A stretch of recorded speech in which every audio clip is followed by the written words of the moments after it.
जो मेडिटेशन है वह हमारे जीवन का भाग होना चाहिए। It should be the permanent one in our life. जो हम ध्यान में जाते हैं, कुछ अच्छी अनुभूतियां भी होती है उसके बाद, ध्यान के बाद, क्योंकि ध्यान तो आपको खत्म करना ही है, क्योंकि दुनियादारी में जाना है, घर के काम भी करने हैं, ऑफिस भी जाना है, दुकान में किसी को जाकर बैठना है, तो पूरा समय ध्यान में बैठकर नहीं रह सकते। लेकिन जैसे ही आपने ध्यान की अनुभूति की, उस अनुभूति को याद करना है और वह अनुभूति पूरे जीवन में आ जाए, इस प्रकार आपने उस अनुभव को याद रखना है। कुछ हमने मेडिटेशन ऐसे भी किए हैं कि जब हम उस डिवाइन एनर्जी को हमारे शरीर के सब तरफ ले लेते हैं, जैसे एक शेप, वह ऊर्जा हमारे शरीर के सब तरफ है, वैसे वह लिंग स्वरूप होती है। शिवलिंग जब हम कहते हैं ना, तो उसका मतलब कोई दूसरा ही निकालता है, कुछ गलत मतलब भी निकालता है। बेसिकली उसका मतलब है जो अंडाकार होता है वैसा आकार। तो जो ऊर्जा आपके अंदर आ जाती है, बाद में अंडाकार बनकर आपके सभी तरफ वह रहती है। जब ध्यान में आप उस ऊर्जा को समझ लेते हैं, जान लेते हैं, बाद में ध्यान से आने के बाद भी बस याद रखना कि वह ऊर्जा मेरे अंदर है, तो उसका प्रोटेक्शन, उसके ब्लेसिंग्स आपको हमेशा मिलते रहेंगे। हमेशा मेडिटेशन में ही रहना पॉसिबल नहीं है, लेकिन हम सभी कार्य अवेयरनेस से करेंगे तो मेडिटेशन हमारे जीवन में उतर आती है। तो हम कंटिन्यूअसली बैठकर मेडिटेशन नहीं कर सकते, तो हमने अवेयर रहना है। और जब भी याद आती है उस ऊर्जा शरीर को, उस ऊर्जा के उस पुंज को, उस लिंग स्वरूप ऊर्जा को हमने याद रखना है, जो अंडाकार ऊर्जा होती है ना उसको। फिर कभी ऐसा लगता है कि और ज्यादा डीप में जाना है, तो उस ऊर्जा को याद करें और उसको अपने शरीर के पूरे अंदर वह ऊर्जा गई है, कण कण में गई है, ऐसा 2 मिनट जस्ट आंखें बंद करके इमेजिन करें और फिर आगे जो भी काम करने हैं करते जाए। इस प्रकार क्या होगा, आपका डिस्ट्रैक्शन इधर उधर नहीं रहेगा। जब जब हम डिस्ट्रैक्ट हो जाते हैं तब फिर ऐसे भटक जाते हैं, फिर और ट्रैक पर आने के लिए समय लगता है। कहने का मतलब यही है कि हमारी साधना कंटिन्यू होनी चाहिए, पूरे जीवन में करनी चाहिए। अभी जो हम करते हैं हफ्ते में एक बार, और मुझे आशा है बाकी लोग हर दिन भी करते होंगे कुछ गाइडेड मेडिटेशन रिकॉर्डिंग लगाकर, तो वह आप जारी रखें और वही आपके जीवन में आ जाए, इसका प्रयास करें, उसको याद करें। जब आप ध्यान में जाते हो तो और मुश्किल क्या आती है, विचार बहुत चलते हैं। कई लोगों की यह समस्या है, पार्टिकुलरली जो नए नए लोग होते हैं उनको विचार की समस्या बहुत सताती है।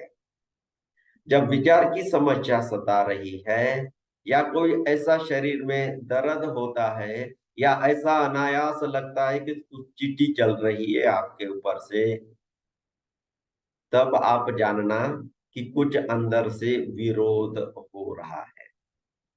आपका मन अभी तक आपको कंट्रोल कर रहा था। जब आप ध्यान में जाने लगते हैं और ध्यान घटित होता है, तब मन नहीं रहता है, तब मन नहीं रहता, उसकी मृत्यु हो जाना यानी ध्यान घटना। तो वह भी बेचारा बहुत रेजिस्ट करता है ना। हमारे पुराणों में दाखिल है कि कोई ऋषि ध्यान करने बैठ गया जंगल में, तो उनकी तपश्चर्या भंग करने के लिए स्वर्ग लोक से अप्सरा आती है। ऐसा बहुत बार सुना। हमारे धर्म ग्रंथ ऐसी कहानियों से भरे हुए हैं। तो कोई स्वर्ग से अप्सरा तो नहीं आएगी, लेकिन बंद आंखों से ही इतना अच्छा अनुभव होगा वो कि कोई सामने अप्सरा आई है, नाच रही है, गा रही है, और मुझे अभी आंखें खोलने हैं। जब आपने आंखें खोल दी तो हो गया, ध्यान भंग हो गया, और प्रयास करते जाओ। तो ऐसे होते रहता है। यह मन के खेल होते हैं। तो जब आप ध्यान करने बैठते हो तो विचार ज्यादा आ जाते हैं, पार्टिकुलरली जो नए लोग हैं उनके लिए बहुत ज्यादा विचार सताएंगे। जो कुछ कभी सोचा भी नहीं था वह भी आप सोचने लगोगे। किसी घटना के बारे में आप सोचने लगोगे। किसी ने आपका अपमान किया था वह आप याद करने लगोगे। अच्छी घटनाएं नहीं याद आती है ध्यान के समय में, बुरी बेकार ही आती है। किसी ने आपका अपमान किया, या आपने किसी का अपमान किया, या किसी के साथ आपकी दुश्मनी है, तो भगवान की जगह में यह दुश्मन सामने उभर कर आता है। और फिर और गुस्सा आ जाता है कि मैं तो ध्यान करने बैठा हूं और ये दुश्मन आ गया उसके प्रति, और मन खराब हो जाता है, और मन हावी होकर आप ध्यान में बैठ नहीं सकते। तो ऐसे विचारों की वजह से भी प्रॉब्लम होता है। तो मैं सबसे आग्रह करूंगा कि आप सब अपने ध्यान की एक स्थिति, एक समय आप निश्चित कर लीजिए, किसी भी समय, या तो मॉर्निंग में। मॉर्निंग में इसलिए क्योंकि तब डिस्टर्बेंस नहीं होता। दिन में आप कभी भी ध्यान करो, दोपहर 3 बजे करो, 4 बजे करो, 5 बजे करो, कभी भी तो कोई हो ना सकता है, कोई मेहमान आ सकते हैं, घर में लोग हैं कोई तो उनकी कोई और रिक्वायरमेंट हो सकती है, कोई चाय बना कर दे तो कहेगा। तो इस प्रकार के प्रॉब्लम हो सकते हैं। घर के लोग वैसे समझदार है, तो जब आप ध्यान में बैठे तो उनको बोल ही दीजिए मैं अभी 1 घंटे के लिए ध्यान में बैठ रही हूँ, अभी मुझे डिस्टर्ब ना करें। तो एक समय और एक ही स्थल, एक ही स्थान, जहां तक हो एक ही दिशा, ऐसे बैठकर करीब करीब आपने किस दिन तक ध्यान किए तो उसकी ऊर्जा आपको मिल जाती है, और बाद में ध्यान अपने आप घटने लगता है। यह जब ध्यान घटने लगता है तब की बात कर रहा हूं, लेकिन उसके पहले जैसा मैंने अभी तक बताया ऐसे बहुत प्रॉब्लम आएंगे के शरीर के दुख दर्द भी आएंगे। कोई निगेटिव ऊर्जाएं आपने दबा कर रखी थी, किसी ने अपमान किया, आप कुछ कह नहीं सके, तो वह भी घटनाएं याद आने लगे। शरीर पर भी कुछ असर देखने लगेगा, किसी को उबासी आने लगेगी। तो ध्यान शुरू शुरू में बहुत डिफिकल्ट होता है। तो नए लोगों को मैं कहना चाहूंगा कि तब छोड़ना नहीं है। आप लोगों को गाइडेड मेडिटेशंस की रिकॉर्डिंग मिली है, आप उसके हिसाब से ध्यान करते हो तो आपको कोई ज्यादा दिक्कत नहीं आएगी। गाइडेड मेडिटेशन के साथ जब आप जाते हो तब आपका मन भटकेगा नहीं, क्योंकि उसमें कुछ ऐसी ऊर्जाएं भी डाली है जो आपको ध्यान में मदद करेगी। तो बस मेरी यही अपेक्षा रहेगी, क्योंकि हम कहीं एक जगह में ऐसे मिल नहीं सकते, शिविर नहीं कर सकते, लोगों को बहुत मुश्किल हो जाती है, खर्चा भी हो जाता है। तो कम से कम दिन में एक समय हम डिसाइड करें और ध्यान के लिए करीब 1 घंटा हम देते रहे।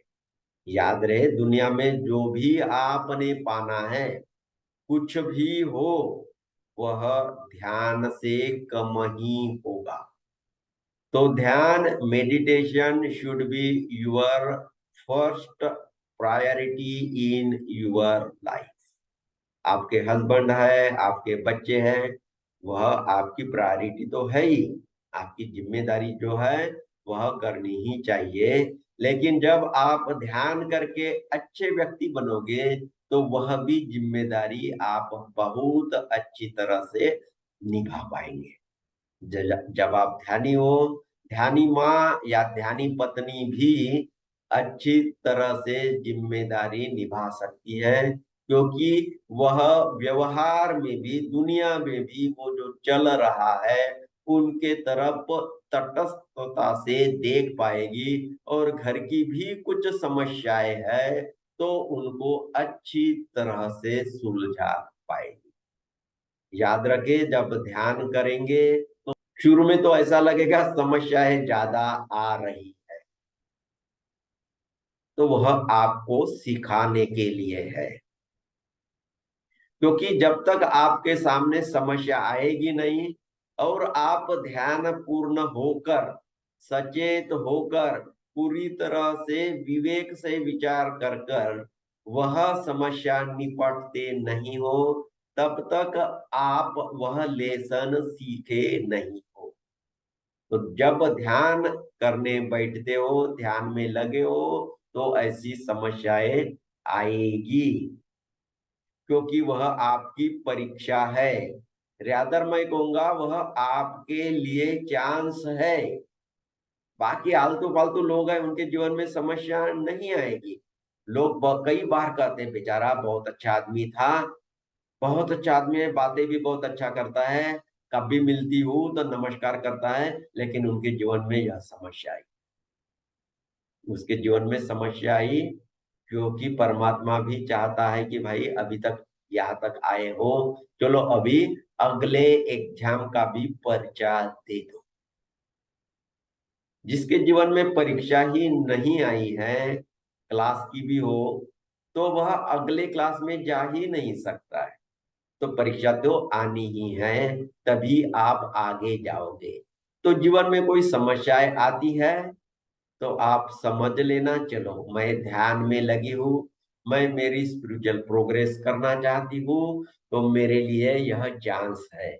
यह मैं कैसे सॉल्व कर सकती हूँ, मेरी रिएक्शन किस प्रकार से होगी, वह दिखाने के लिए यह प्रसंग, यह इंसिडेंट, यह घटना मेरे जीवन में आई है। तो पहले तो उस घटना को स्वीकार करो। कई लोग तो ऐसे कहते हैं मेरे ही जीवन में ऐसा क्यों आया। कई तो बेकार लोग हैं मुझसे, उनके जीवन में तो नहीं आते, वो मजा करते हैं, मेरे जीवन में ही क्यों। जब आप बोल रहे हैं मेरे जीवन में ही क्यों, तो वो बहुत अच्छी सोच नहीं है। आप तो पहली बार उनसे, दूसरों से आप खुद को अलग या सुप्रीम समझ रहे हो। मेरे जीवन में ही क्यों आ रहे, दूसरे के जीवन में नहीं है, तो यह बिल्कुल अच्छी सोच नहीं है ध्यानियों के लिए। और दूसरा, जब आप उस घटना को एक्सेप्ट करते हो, आई है यह समस्या, तब आधी समस्या नष्ट हो जाती है। जब आप एक्सेप्ट करते हो, चलो ये जीवन में मेरे ऐसा प्रॉब्लम आया है, अभी सॉल्यूशन कैसा निकलेगा नहीं पता, लेकिन समस्या आई है। जब आप समस्या को एक्सेप्ट करते हो, आई है, तब आधी समस्या नष्ट हो गई है। कई लोग तो समस्या को फेस ही नहीं करते, देखते ही नहीं है, तो वह समस्या आपके ऊपर हावी हो जाती है और उससे निकलना मुश्किल हो जाता है। आजकल लोग बहुत बड़ी बड़ी बातें करते हैं ना, मैट्रिक्स आ गया, मैट्रिक्स में फंसे हुए हैं, 5D में जाना है, इस प्रकार से। तो ऐसी भी समस्याएं वो ही है। मैट्रिक्स को भी डिसॉल्व करना ही है, और उसके लिए ध्यान ही विधि है। हो सकता है आगे भी हम थोड़ा मैट्रिक्स के बारे में भी डिटेल में चर्चा करेंगे। वो मैट्रिक्स आया ही कैसे, उनका स्वरूप क्या है, उसको कैसा डिसॉल्व किया जा सकता है। लेकिन अभी कई हफ्तों से हमारी जो मेन चर्चा चल रही है, वह है अवेयरनेस की। आपके बॉडी के प्रति अवेयरनेस, आपके मन के विचारों के प्रति अवेयरनेस, आपके सराउंडिंग के प्रति अवेयरनेस, कुछ समस्याएं आती है उसके प्रति भी अवेयरनेस। तो अवेयरनेस की साधना बहुत अच्छी साधना है, वह हमने करनी चाहिए। जब ध्यान में हो तो हम सांसों के प्रति अवेयर रहे। आनापान सती योगा में या विपස්සना में क्या करते हैं, कुछ भी तो नहीं करते हैं, भगवान को बुलाते भी नहीं है, सिर्फ आती जाती सांसों को देखते रहते हैं। और जब आप देखते रहते हैं, अवेयरनेस में रहते हैं, तो आपके अंदर कुछ घटित होने लगता है। आप यानी वैसे कुछ भी नहीं, आप यानी वो प्याज है, ओनियन, जो सफेद वाला वाला या लाल वाला जमीन के अंदर रहते हैं ना, वह आप हो। आप यानी वो प्याज की परतें हो। जैसे ही प्याज की एक परत निकाल दी, दूसरी परत और नीचे है, और दूसरी परत निकाल दी और एक परत है, और यह परतें निकालते निकालते आंखों में पानी भी आ जाता है। तो वो जीवन के दुख है। लेकिन आप जैसे परतें निकालते जाओगे तो अंदर फिर आप पाते हो कुछ भी नहीं है। उसके अंदर भी एम्प्टीनेस है, बाहर भी एम्प्टीनेस है।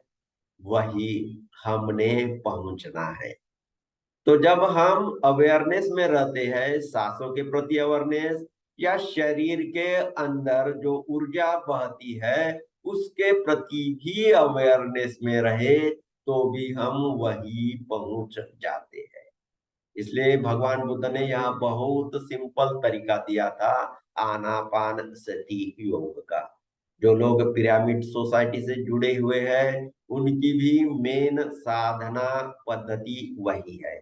मैं आजकल इसके ऊपर ज्यादा जोर इसलिए दे रहा हूँ क्योंकि हमारे शरीर के अंदर जो ऊर्जा बहती है उसको कैसे हम जागृत करें, वह हमने सीख लिया है। मैंने बताया था ना, हाथ रगड़ना है, फिर भजन करना है, और ऐसा ऐसा करना है। फिर रिकॉर्डिंग भी होगी आप लोगों के पास। फिर आपने सांसें लेनी है, छोड़नी है, सांसों की तरफ ध्यान रहे। ऐसा करते करते एक क्षण आता है कि आपके शरीर के अंदर ऐसा कुछ लगता है कुछ बह रहा है। जब आप उसके प्रति सजग हो जाते हो तब आपकी साधना में प्रगति जेट स्पीड से होती है। आप विचारों के प्रति सजग रहने की कोशिश करोगे, बहुत डिफिकल्ट। इवन होश पूर्ण होते हुए भी कार्य करने का करोगे, बहुत डिफिकल्ट है, लेकिन करना चाहिए। लेकिन जब इस प्रकार से ऊर्जा को जगाकर आप आंखें बंद करके बैठते हो, तब आपके अंदर जो ऊर्जा का प्रवाह होता है उसके प्रति आप बहुत सहजता से अवेयर हो सकते हो। और जैसे ही आप उसके प्रति अवेयर हो जाते हो, उस ऊर्जा के प्रति अवेयर हो जाते हो, तब आप ऐसे स्थिति में आ जाते हो जिसे हम आनंद कहते हैं। बहुत आनंद आता है, खुशी होती है, और उसके भी प्रति आप आनंद से भरे रहोगे, अवेयरनेस से भी भरे रहोगे। तब ऐसी स्थिति आ जाती है जिसको हम जीरो पॉइंट फील्ड कहते हैं। तब आपका आपका कनेक्शन परमात्मा से होता है। तो यह जो अभी मैंने बात की, करीब करीब यह रिपीट है, सार है अभी तक जो हम साधना करते आए हैं उसके बारे में। तो आप लोग जब भी साधना करते हैं तो इस प्रकार से करें। सुबह साधना कर रहे हैं तो वो वाली साधना करें। आपके शरीर के अंदर वो ऊर्जा जगाना है, आंखें बंद करके उस ऊर्जा को ही देखना है, उसी को फील करना है। वह करते करते आप सच्चिदानंद की स्थिति में आ जाते हो। आप सत्य यानी जो एटर्नल है, जो मंगलमय है, उसे जानते हो। चित्त यानी चेतना, कॉन्शियसनेस, उससे परे रहते हो, और आनंद की स्थिति आ जाती है। जब यह हो जाता है तभी कहा जाता है कि आपको सच्चिदानंद की प्राप्ति हुई है। तो इस प्रकार से साधना करते जाए, और जब साधना करने नहीं बैठे हो तब आप अपनी मूवमेंट को जानते रहे। जैसे चल रहे हो, सुबह किसी को चलने का शौक है, तो आप हर एक पैर जो डाल रहे हैं वह भी सजगता से डालें, इधर उधर न देखे। जस्ट सामने, 10 फीट सामने ही देखना है। बस अपने जो पैर उठा रहे हो, जमीन पर डाल रहे हो, उसके प्रति ही सचेत रहे। या हो सकता है शरीर के प्रति सचेत रह सकते हो तो वैसा रहे। उस समय श्वास के प्रति सचेत रहने के लिए मैं नहीं बोलूंगा, थोड़ा डिफिकल्ट होता है। घर में कुछ काम कर रहे हो, इवन टीवी भी देख रहे हो, तो सजगता से देखे। हम कुछ भी नहीं बोलते हैं कि ये त्यागो वो त्यागो, कुछ भी नहीं बोलते हैं। जो भी कर रहे हो सजगता से करो, वही सच्चा ध्यान है। तो ऑल द बेस्ट, आप इस प्रकार ध्यान करते रहे। सेक्रेड सर्कल द्वारा हीलिंग और ध्यान के कार्यक्रम हर रविवार को शाम 4 से 6 बजे होते हैं।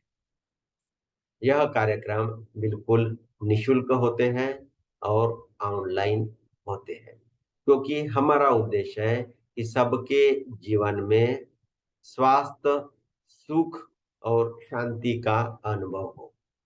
यदि आप भी हीलिंग और ध्यान में रुचि रखते हैं, समाधि का अनुभव पाना चाहते हैं और आध्यात्मिक प्रगति चाहते हैं, तो आइए, आप सबका सेक्रेट सर्कल में स्वागत है।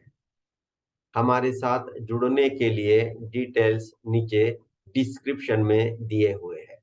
तो आइए, आप सबका सेक्रेट सर्कल में स्वागत है। नमस्कार।